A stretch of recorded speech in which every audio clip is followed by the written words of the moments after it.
Thierry a 64 ans et travaille encore activement. Mais il est de plus en plus embêté par la dégradation de la qualité de son sommeil.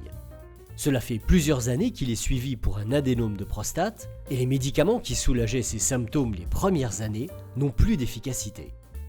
Toutes les nuits, il est réveillé par des envies d'uriner qui lui imposent de se lever et d'aller aux toilettes vider sa vessie.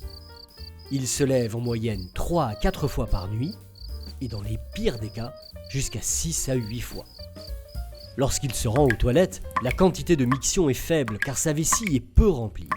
Le jet urinaire est souvent faible, ce qui rend les mictions longues. Ces réveils nocturnes répétés sont particulièrement dérangeants, car il éprouve souvent des difficultés à se rendormir, ce qui écourte encore plus ses nuits et le rend épuisé au quotidien.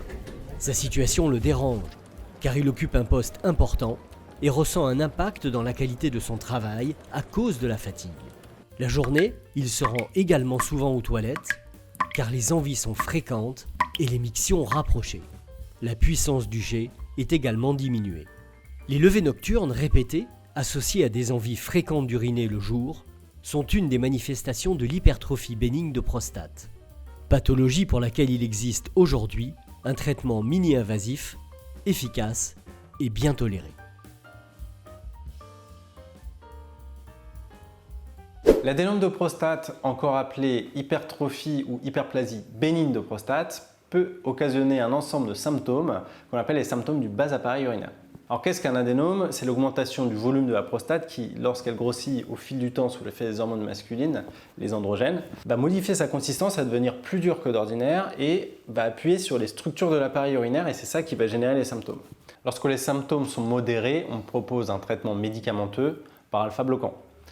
Lorsque ce traitement s'épuise au bout de plusieurs années ou bien qu'il est mal toléré par le patient, on propose une chirurgie de résection ou, en alternative, une embolisation. L'embolisation est un traitement conservateur de la prostate, mini-invasif ambulatoire et pratiqué sous anesthésie locale.